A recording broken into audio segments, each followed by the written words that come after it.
Hello students, I hope you all are well. It's me Harshita and today we will read chapter number 10 विद्यायाः महत्वम यानी विद्या का महत्व।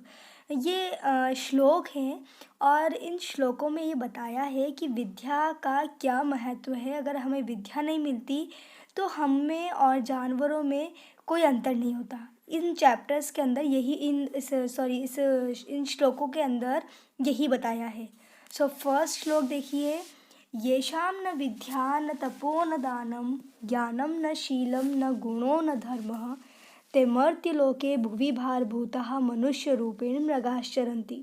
येषां यानी जिनके पास, वर्ड टू वर्ड देखना, येषां यानी जिनके पास, न विद्या जिनके पास विद्या नहीं है, न तपो जो तपस्या नहीं कर सकते, न दानम जो दान नहीं कर सकते, ज्ञानम जिनके पास ज्ञान नहीं है, न शीलम जिनका कोई चरित्र नहीं है, न गुणों न धर्म जिनके पास कोई गुण और कोई धर्म नहीं है, यानी कि जिनके पास न विद्या है, जो न तपस्या कर सकते हैं, न दान कर सकते हैं, जिनके पास ना तो ज्ञान है, ना ही उनका चरित्र है, ना ही उनमें कोई गुण है और ना ही उनमें धर्म है, तो वे लोग ते यानी कि वे मर्त्युलोके यानी इस मृत्युलोक में, मृत्युलोक यानी जिसका जन्म हुआ है वो मृत्यु को प्राप्त करेगा, तो वे इस मृत्युलोक में भुवि इस पृथ्वी पर भारभूतः यानी कि भार के समान है, मनुष्य रूपेण मृगाश्चरंती और मनुष्य के रूप में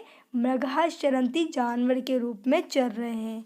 यानी कि जिनके पास विद्या नहीं है, जो तपस्या नहीं कर सकते, जो दान नहीं कर सकते, जिनके पास ज्ञान नहीं है, जिनका चरित्र नहीं है, जिनके पास कोई गुण और कोई धर्म नहीं है, तो वे लोग मनुष्य के रूप में इस धरती पर भार स्वरूप होकर एक जानवर की तरह केवल चल रहे हैं।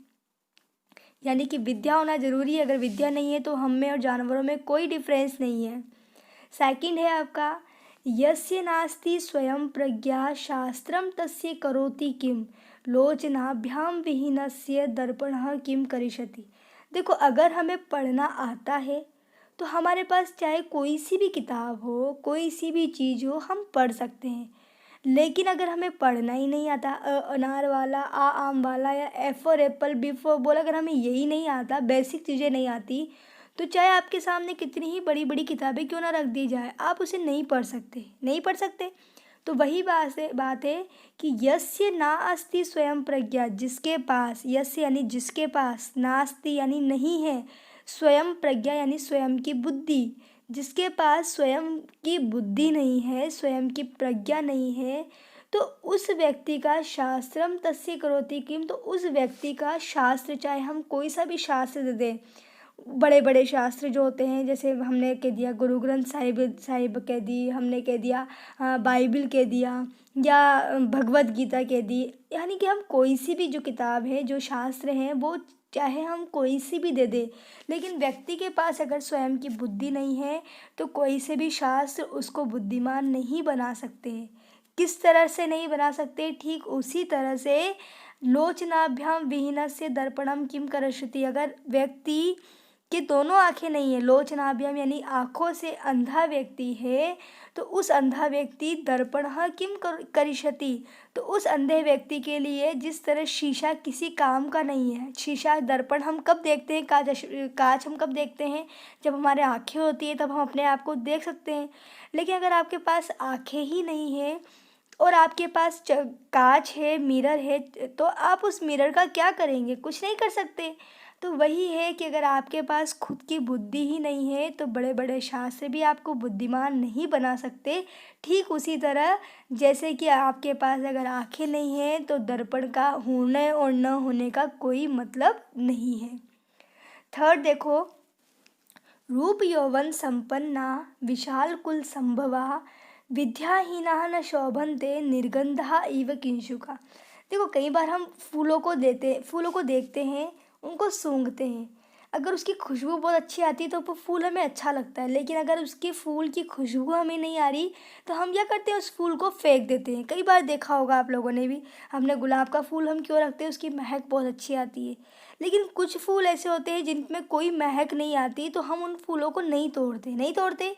वही चीज़ बताई है कि अगर आप रूप यौवन संपन्ना, अगर आप बहुत सुंदर हैं, जवान हैं, विशाल कुल संभवा, अगर आपका जन्म बहुत बड़े कुल में हुआ है, बहुत अच्छे खानदान में हुआ है, लेकिन आप विद्या से हीन हैं, आप पढ़े लिखे नहीं हैं, आप बिल्कुल अनपढ़ हैं, तो आप उसी तरह सम्मान को, शोभा को प्राप्त नहीं करेंगे जिस प्रकार बिना खुशबू वाला जो किंशुक नाम का फूल है वो सम्मान प्राप्त नहीं कर सकता। यानी कि जब उस किंशुक नामक जो फूल है जिसमें खुशबू नहीं आती, उस उस फूल को, उस किंशुक को कोई भी व्यक्ति अपने पास नहीं रखता, यानी कि उसको कोई सम्मान नहीं देता, कोई इज्जत नहीं देता।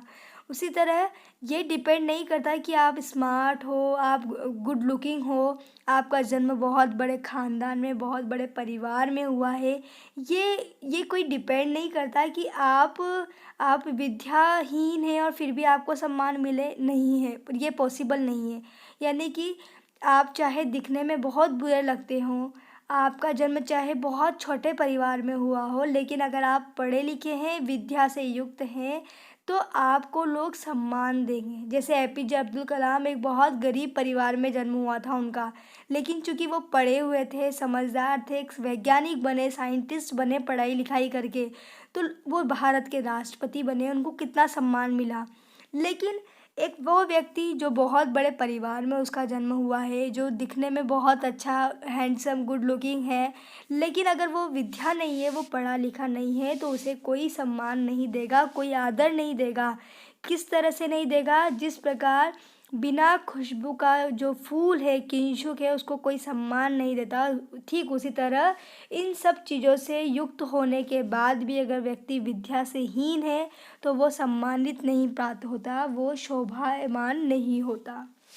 फोर्थ है आपका सुखार्थिनः कुतो विद्या विद्यार्थिनः कुतो सुखम सुखार्थी वा त्यजेद विद्या विद्यार्थी वा त्यजेद सुखम। देखो, इसमें दो चीज़ें हैं, एक वह व्यक्ति जो सुख चाहता है और एक वह व्यक्ति जो विद्या चाहता है। देखो, अगर हम सुख चाहते हैं, आराम चाहते हैं, तो अगर हमें आराम करना है, नींद निकालनी है, तो हम पढ़ नहीं सकते, नहीं पढ़ सकते। लेकिन अगर हम पढ़ना चाहते हैं तो चाहे हमें कैसी भी जगह मिले, अगर हमें बिस्तर अच्छा मिले ना मिले, लेकिन अगर हमें पढ़ना है तो हमें इन सब आरामों को छोड़ना होगा। आप सोचो कि मैं बहुत अच्छे गद्दे पर बैठकर, रज़ाई के अंदर बैठकर पढ़ाई कर सकूं, तो पढ़ाई नहीं होती। रज़ाई के अंदर घुस के बैठने के पढ़ने में पढ़ाई नहीं होती, हमें नींद आती है। यानी कि आपको जब आराम मिलेगा तो आप पढ़ाई नहीं कर सकते, और जब आप पढ़ाई करोगे तब आप आराम नहीं प्राप्त कर सकते। वही चीज़ बताइए इस श्लोक में कि सुखार्थी न, यानी अगर आप सुख चाहते हो तो आपको विद्या नहीं मिल सकती। अगर आप सुख चाहते हैं तो आपको विद्या नहीं मिल सकती। अगर आप विद्या चाहते हो तो आपको सुख नहीं मिल सकता, क्योंकि सुखार्थी यानी सुख चाहने वाले व्यक्ति को अपनी विद्या छोड़नी पड़ती है और विद्या चाहने वाले व्यक्ति को अपने सुख छोड़ने पड़ते हैं। अगर आप पढ़ना चाहते हैं, विद्या प्राप्त करना चाहते हैं, तो आपको अपने आरामों को छोड़ना पड़ेगा। आप सो नहीं, आप कम सोएंगे, आप मतलब जहाँ आपको आराम मिलेगा वहाँ आप नींद निकालने लग जाओगे, लेकिन जहाँ आपको आराम नहीं मिलेगा, नींद नहीं आएगी, तो आप पढ़ोगे। तो वही बात है कि सुख चाहने वाले व्यक्ति को विद्या प्राप्त नहीं हो सकती और विद्या चाहने वाले व्यक्ति को सुख प्राप्त नहीं हो सकता, क्योंकि सुखार्थी को यानी सुख चाहने वाले व्यक्ति को विद्या त्यागनी पड़ती है और विद्या चाहने वाले व्यक्ति को सुख त्यागना पड़ता है।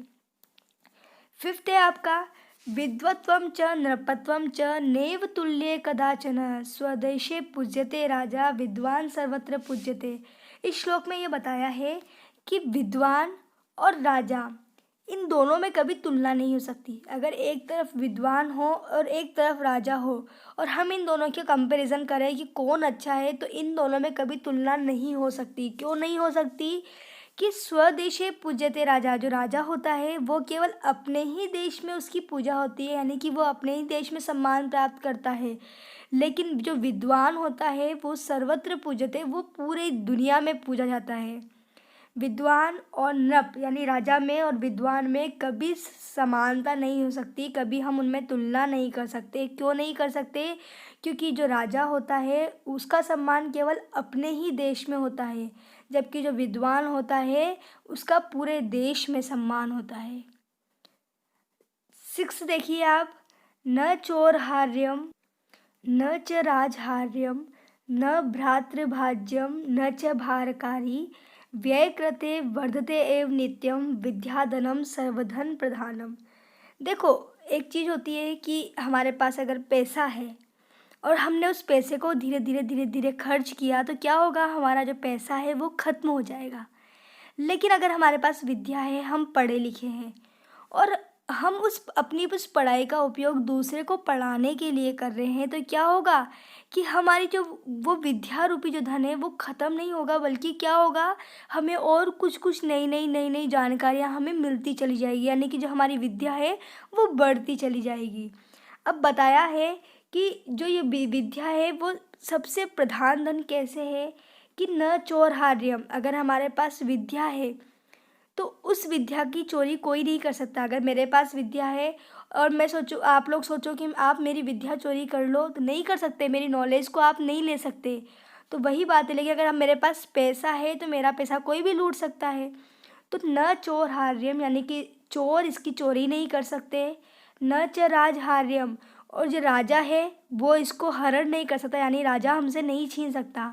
न तो चोर इसकी चोरी कर सकता है, न राजा इसको छीन सकता है, न भ्रातृभाज्यम, और ना ही जो भाई आपस में, भाइयों में जो बंटवारा होता है तो भाई भी आपस में इसका बंटवारा नहीं कर सकते। न च भारकारी, और ये भारी भी नहीं होती। क्या नहीं होती? विद्या। विद्या को न तो चोर चोरी कर सकते हैं, न राजा हमसे छीन सकता है, न भाइयों के बीच में इस विद्या का बंटवारा हो सकता है, ना ही ये भारी होती है, बल्कि व्यय कृते वर्धते एवं नित्यम, ये व्यय करने पर यानी खर्च करने पर निरंतर बढ़ती है। इसीलिए विद्या धनम सर्वधन प्रधानम, इसीलिए विद्या के धन को सभी धनों में प्रधान धन कहा गया है। एक बार फिर देखो कि इस विद्या रूपी धन को न तो चोर चोरी कर सकते हैं, न राजा हमसे छीन सकता है, न भाइयों में इसका बंटवारा हो सकता है, ना ही ये भारी होती है, क्योंकि विद्या का धन तो सबसे प्रधान धन है। ये हम इसको जितना व्यय करेंगे, जितना खर्च करेंगे, उतना ही ये हमारी विद्या है वो बढ़ेगी। एक बार पूरे श्लोक देखिए। फर्स्ट श्लोक है, जिसके पास न विद्या है, न तपस्या कर सकता है, न दान है, न वो ज्ञान है उसके पास, न उसका चरित्र है, न गुण है, न धर्म है, तो वो व्यक्ति इस मृत्यु लोक में इस धरती पर भार के समान है और मनुष्य के रूप में एक जानवर की तरह वो इस धरती पर विचरण कर रहे हैं। सेकंड है आपका कि जिस व्यक्ति के पास अपनी स्वयं की बुद्धि नहीं है, तो चाहे उसे कोई सा भी शास्त्र दे दो, वो शास्त्र उसको बुद्धिमान नहीं बना सकता। किस तरह से नहीं बना सकता? जिस प्रकार आंखों से अंधा व्यक्ति दर्पण का क्या करेगा, आंखों से अंधा व्यक्ति दर्पण यानी शीशे को नहीं देख सकता, इसी प्रकार कोई सा भी शास्त्र किसी भी अज्ञानी व्यक्ति को, बिना बुद्धि वाले व्यक्ति को बुद्धिमान नहीं बना सकता।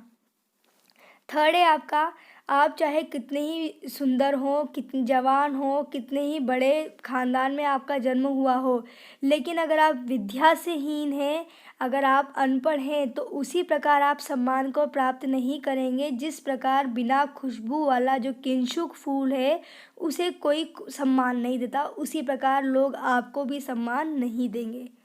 फोर्थ है, अगर आप सुख चाहते हैं तो सुख चाहने वाले व्यक्ति को विद्या नहीं मिलती, विद्या चाहने वाले व्यक्ति के लिए सुख कहाँ है, यानी सुख चाहने वाले व्यक्ति के लिए विद्या कहाँ है और विद्या चाहने वाले व्यक्ति के लिए सुख कहाँ है। क्यों? क्योंकि जो सुख चाहने वाला है उसे विद्या को त्यागना पड़ेगा, और जो विद्या चाहने वाला है उसे सुख को त्यागना पड़ेगा, सुख को छोड़ना पड़ेगा। फिफ्थ है आपका कि राजा और विद्वान, इन दोनों में कभी तुलना नहीं हो सकती। क्यों नहीं हो सकती? क्योंकि जो राजा होता है उसका सम्मान तो केवल अपने ही देश में होता है, जबकि जो विद्वान होता है उसका सम्मान पूरी दुनिया में होता है। यानी सभी जगह विद्वान को पूछते हैं, लेकिन राजा को केवल अपने देश में ही पूछते हैं। क्यों पूछते हैं? क्योंकि जैसे मान लो मैं राजा हूँ तो मुझे मेरे आसपास के लोग ही जानेंगे, लेकिन विद्वान है तो उसका नाम सब जगह होगा, इसलिए उसको सब जगह पर सम्मान प्राप्त होगा। एंड लास्ट है आपका कि न चोर हार्यम न च राज हार्यम, यानी कि जो विद्या रूपी जो धन है, न तो चोर उसको चोरी कर सकता है, न राजा उससे छीन सकता है, न भाइयों में उसका बंटवारा हो सकता है, ना ही वो भारी होती है। क्योंकि विद्या का धन सबसे प्रधान धन है, जिसे हम जितना खर्च करेंगे ये नित्य उतना ही बढ़ता चला जाएगा।